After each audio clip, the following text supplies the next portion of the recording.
Angkatan bersenjata Rusia meluncurkan rudal jelajah dengan target tentara bayaran asing pendukung Ukraina. Tribun Timur melansir situs resmi Kementerian Pertahanan Rusia Senin tanggal 21 Maret. Pada malam tanggal 21 Maret rudal jelajah yang diluncurkan Rusia dari udara dengan presisi tinggi mengenai pusat pelatihan tentara bayaran asing dan formasi nasionalis Ukraina di tempat latihan gabungan Novaya Lyubomirka di wilayah Rovenskaya.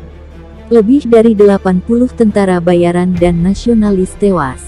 Juga, rudal jelajah yang diluncurkan dari udara dengan presisi tinggi menghancurkan gudang amunisi dan markas brigade mekanis di dekat Selets, kata jubir Kemenhan Rusia Maijen Igor Konasenkov.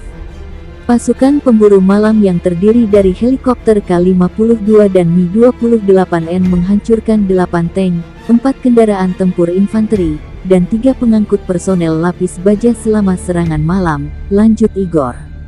Di perbatasan ibu kota Kiev, sebanyak 61 tentara Ukraina menyerah setelah pos komando di Nikolaivka pinggiran kota ibu kota Kiev diserbu.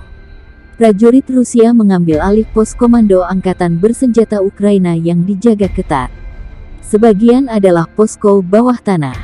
Sebanyak 61 prajurit Ukraina dari pos komando menyerah secara sukarela. Di antara mereka lebih dari setengahnya adalah perwira senior angkatan bersenjata Ukraina, kata Igor.